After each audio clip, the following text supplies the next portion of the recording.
दोस्तों, ऐसा कहा जाता है कि भगवत गीता सिर्फ केवल एक धर्म के लिए नहीं बल्कि धरती के हर इंसान को समझना बहुत ज़रूरी है ताकि वो अपनी ज़िंदगी में सुख, शांति और समृद्धि को प्राप्त कर सके।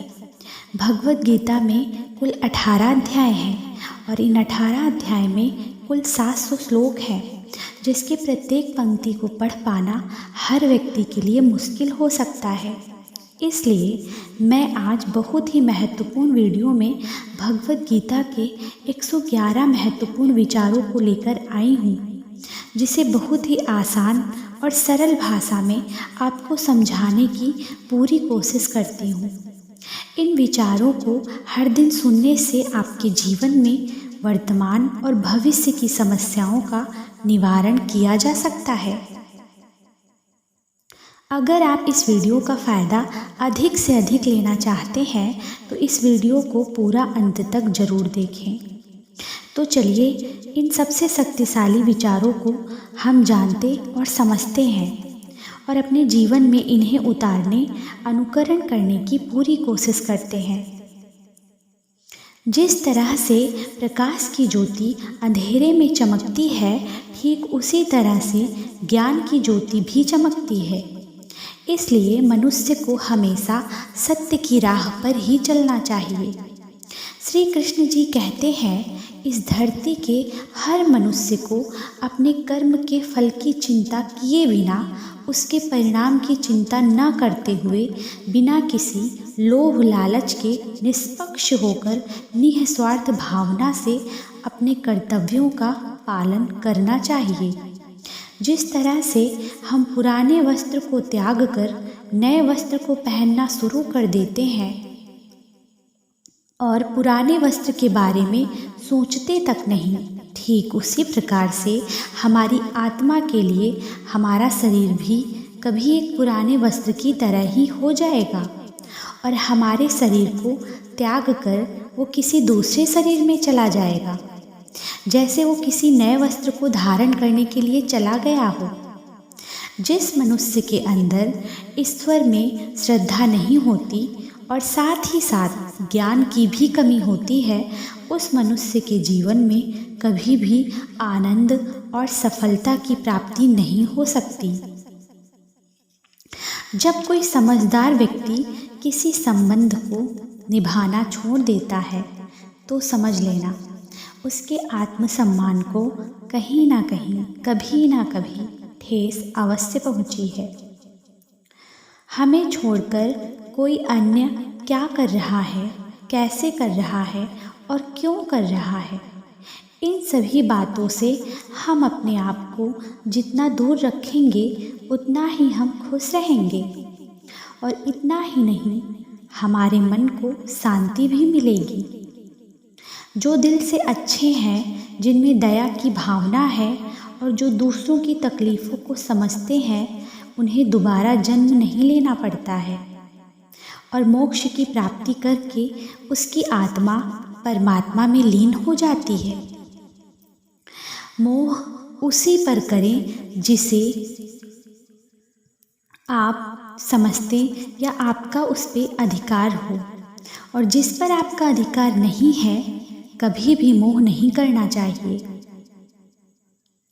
प्रबुद्ध व्यक्ति अर्थात जो जानकार है या जागृत है, उनके लिए कचरे का ढेर, पत्थर और सोना सभी एक जैसा ही होता है। आपके कर्म ही आपकी पहचान है। वैसे तो एक ही नाम के हजारों व्यक्ति हैं। प्रेम सदैव माफ़ी की उम्मीदें रखता है और क्रोध सदैव माफ़ी को सुनना पसंद करता है। विषय के बारे में सुनने से मनुष्य को आसक्ति होती है।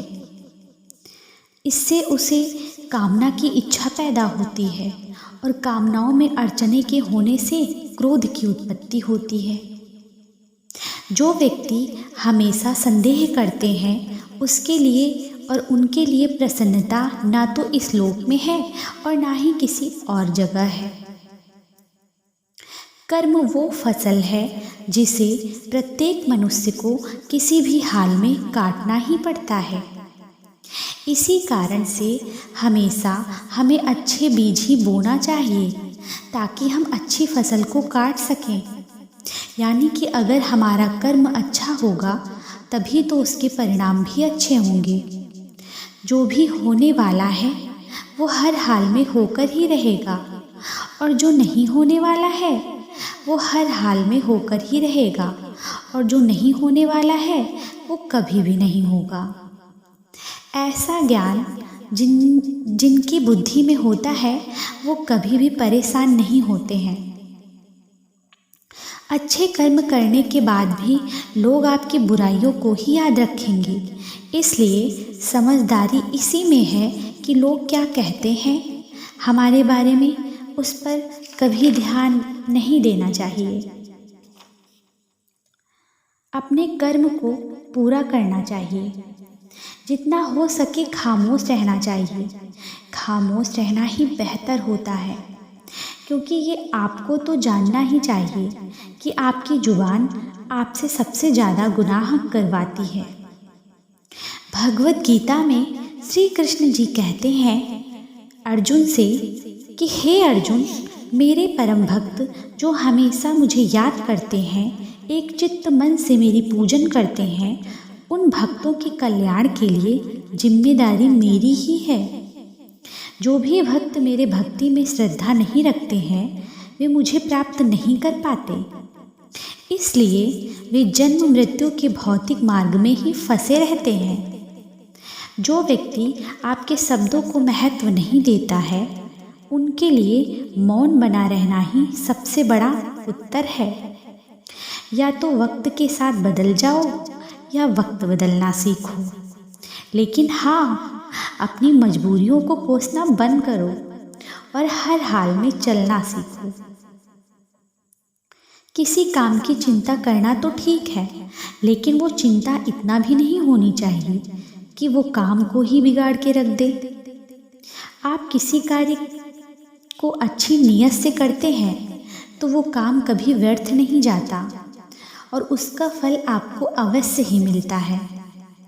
श्री कृष्ण जी कहते हैं कि आप अगर ऐसा सोचकर आपका भाग्य मैं बनाता हूँ तो ये गलत है, क्योंकि मनुष्य अपने भाग्य का जिम्मेदार स्वयं खुद होता है।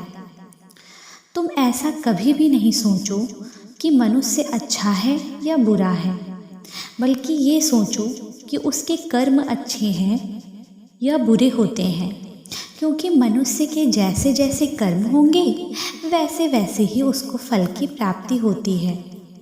तुम्हें केवल अपने कर्म करने का अधिकार है, लेकिन तुम अपने कर्मों के फलों के अधिकारी नहीं होते हो। तुम्हें कभी भी अपने कर्मों का फल नहीं मानना है और ना ही कर्म को और ना ही करने में आसक्त हो जाओ। और सही कर्म वे नहीं जिनके परिणाम हमेशा सही होते हैं, जबकि सही कर्म तो वो होते हैं जिसका उद्देश्य कभी गलत नहीं होता। संसार में कोई भी व्यक्ति सर्वगुण संपन्न नहीं होता, इसलिए कुछ कमियों को नज़रअंदाज करके रिश्तों को बनाए रखिए। किसी व्यक्ति को पूर्ण समझ के उसकी जीवन शैली को नकल करके जीवन जीने से बेहतर है कि सबसे पहले तो अपने आप को पहचानो, भले ही आपको अपूर्ण रूप से जीना पड़े।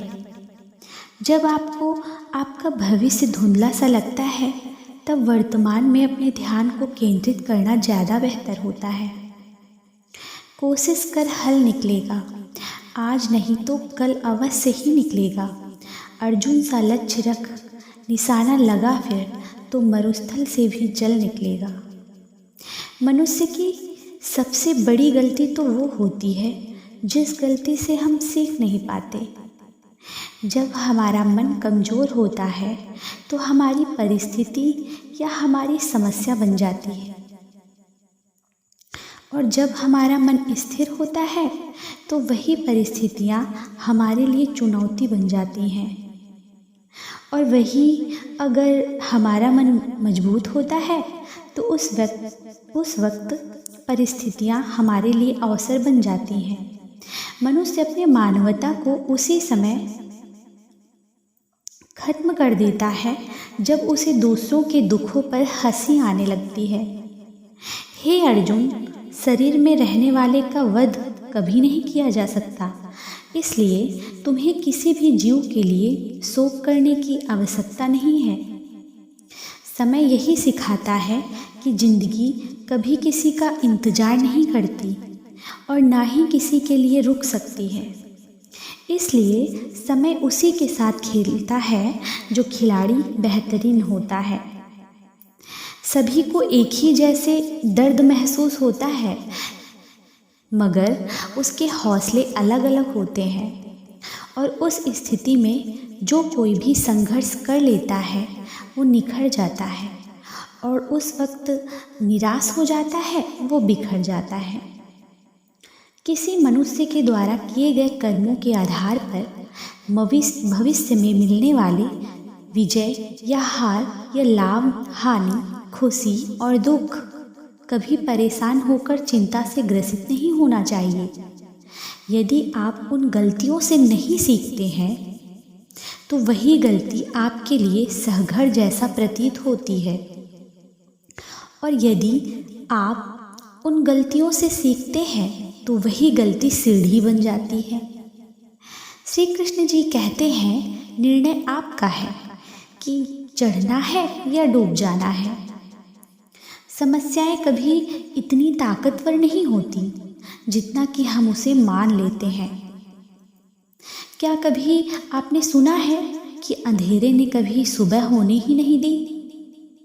गलतियां बढ़ना गलत नहीं है, बस शुरुआत खुद से होनी चाहिए। गलतियां ढूंढना भी गलत नहीं है, बस शुरुआत खुद से होनी चाहिए। दूसरों पर गलतियां निकालने से पहले व्यक्ति को स्वयं के ऊपर ध्यान देना चाहिए। स्वयं की गलतियां क्या हैं उनको दूर करना चाहिए।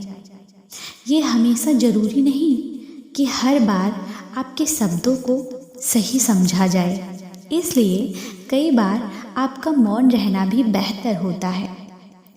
जो जितना शांत होता है उतना ही ज़्यादा अपनी बुद्धि का प्रयोग करने की काबिलियत रखता है। अपने प्रति हो रहे निंदा के कारण अपने लक्ष्य को ना बदलें, क्योंकि जैसे जैसे ही आपको लक्ष्य मिलता जाएगा वैसे वैसे ही निंदा करने वाले लोगों की राय भी बदल जाएगी। आपकी हार और जीत आपकी सोच पर निर्भर करती है। अगर आप मान लेते हैं तो हार हो जाती है और ठान लेते हैं तो जीत हो जाती है। सबसे समझदार और बुद्धिमान व्यक्ति वही है जो सफलता प्राप्त करने पर अहंकारी नहीं हो जाता और विफल हो जाने पर गम में नहीं डूबता। आपको जो भी भविष्य में मिलता है वह आज वर्तमान में आपके द्वारा किए गए कर्मों का ही परिणाम होता है, और जो अभी आपके पास है वो आपके पहले के कर्मों का ही फल होता है। दोस्तों, इस वीडियो से यदि आपको कुछ भी सीखने को मिला हो तो प्लीज़ चैनल को लाइक, शेयर और सब्सक्राइब करना ना भूलें। Thank you so much. जय श्री कृष्णा।